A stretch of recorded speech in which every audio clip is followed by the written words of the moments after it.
announcing that airports are no longer allowed to opt out and bring in private security contractors. And now the nation's 50,000 airport screeners will also have collective bargaining rights. But will this put our security at risk? Mississippi Republican Senator Roger Wicker introduced legislation that would prevent collective bargaining, and he joins me now. Good morning to you, Senator. Gretchen, good to be with you. So where does your amendment stand right now? My amendment is offered to the FAA reauthorization. It's before the Senate right now and could be voted on as early as today. Why do you believe that allowing collective bargaining with TSA employees threatens our national security? Well, this has actually been a determination found by the FAA administrator and the TSA administrator over the past 10 years. We've had TSA for a decade now.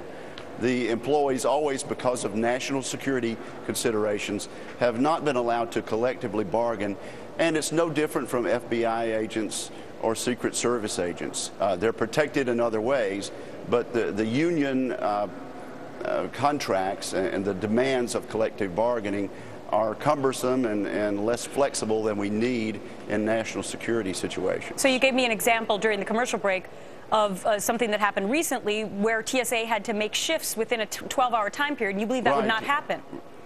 I think it would make it more difficult. Now, I'll tell you this, there is the national security aspect, but also there's a cost to government in this. Gretchen, if you look at the states that are having real trouble, California, Illinois, New Jersey, the governors there are having fights with the public employee unions. They're expensive, they're inflexible, and so isn't it ironic that just as states are trying to get out of these expensive contracts, the Obama administration and the federal government are deciding to put 40 or 50,000 new public employees under collective bargaining. Very interesting. It can only be more expensive. Yeah, very interesting. Let me read you the statement from the TSA administrator, John Pistol. Here's what he says. The safety of the traveling public is our top priority, and we will not negotiate on security. But morale and employee engagement cannot be separated from achieving superior security. What would you say to Administrator Pistol?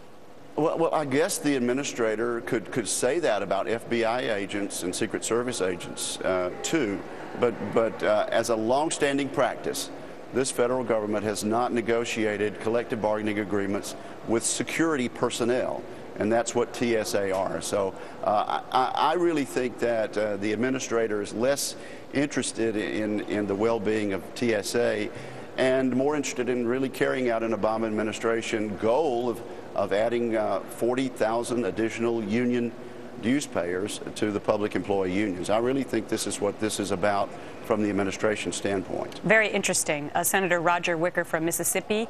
Keep us abreast as to how that amendment goes through this week, if it does. Thank you. Thank you. It's a fight we'll be taking to the floor and to the House of Representatives. This is not just a one-day deal. All right, Senator. Thanks so much. Thank you.